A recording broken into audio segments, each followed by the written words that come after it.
Hey guys, Devin Gridley, All Father Fitness, and today I'm going to be doing a little update and a actual gym topic, which is the worst 3 exercises I've seen in the gym so far. So these things kind of correlate together, but the update is just a little, basically, I have to take a break from the gym. I got injured. I actually hurt my hand pretty bad, bunch of or scratches and all that good stuff. So I actually can't lift for a while. I can't really close my hand, can't move my thumb. So yeah, I really can't do anything, which really, really sucks. I'm hoping it heals up pretty fast and I can get back in the gym.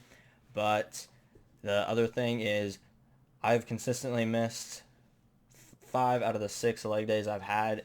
Don't know why it's always a leg day that I have to miss, but yeah, that's happened. Not necessarily a bad thing because it gives me time to stabilize my core a little bit better, so I don't go and rip my abdomen open again, which I obviously don't want to happen. So that's good. That's the update. But let's get right into the 3 worst exercises I've seen so far in the gym. So number one, pronated curls. So I've covered this in a video before in my playlist. I called the 3 best and 3 worst exercises of each muscle group basically, and I'll put the one I made for biceps right there, or arms it might have been.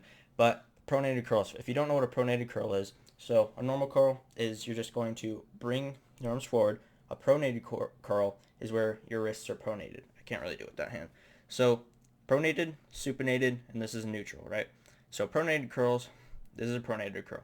Now if you look at my bicep, I'm flexing as hard as I possibly can, and it's squishy. It's you don't not a lot of muscle fiber is recruited during that. Now if I go like this, you see the muscle obviously activate way more.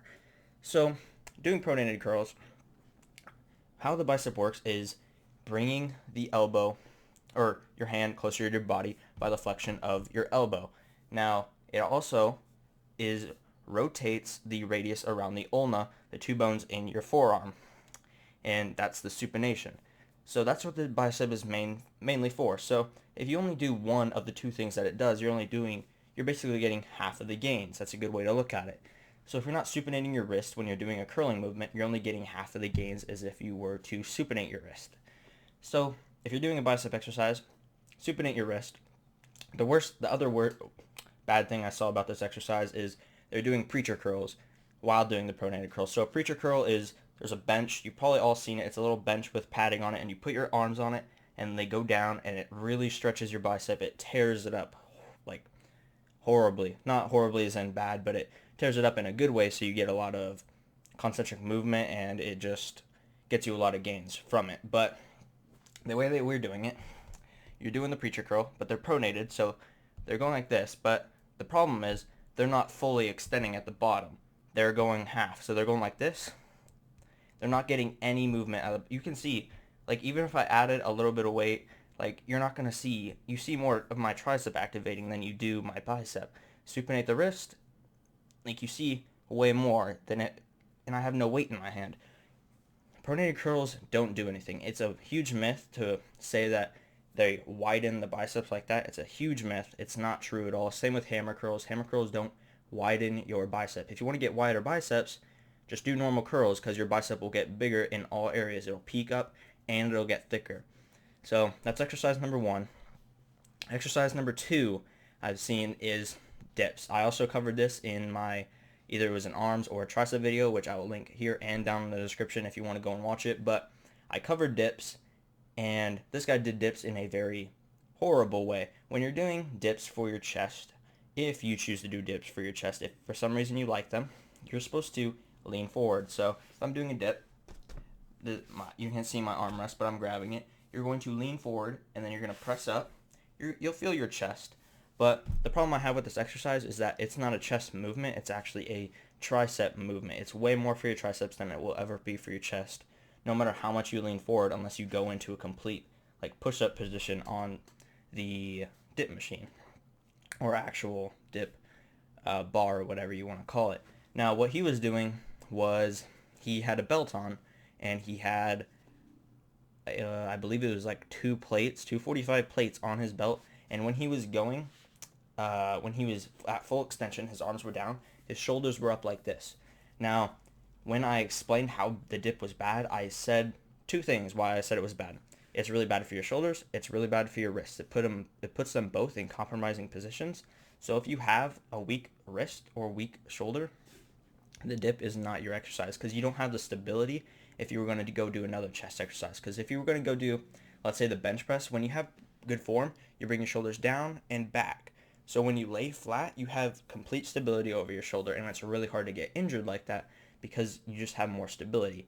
Now when you're doing a dip, you have no stability. The only thing holding your arm in place is really your traps. And when you're like this, it's obviously not good to do that. Like, I don't think I really need to explain how when you're doing a dip, doing this is obviously bad. If you're able to do a dip, just perfect form, you're able to keep your shoulders down, you're able to lean forward, and you're able to do it, by all means, go and do it.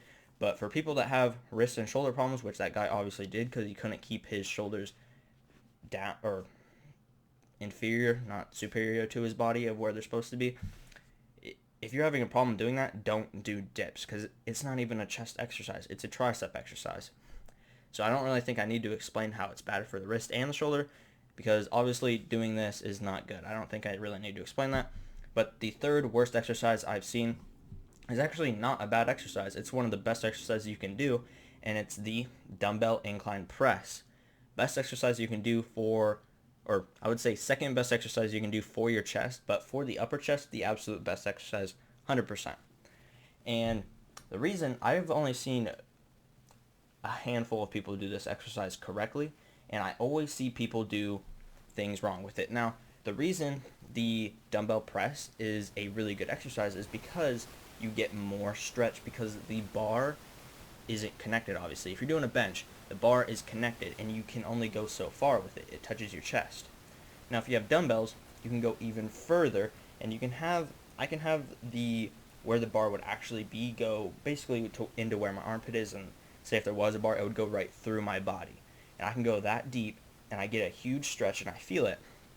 Now, the people that are doing this wrong, they go way too much weight, and they don't get that stretch. So if I'm doing it, shit, my bad, I could go really far back. Now, what they're doing is they're at the incline, right, and they're just going, and they're keeping the arm right here.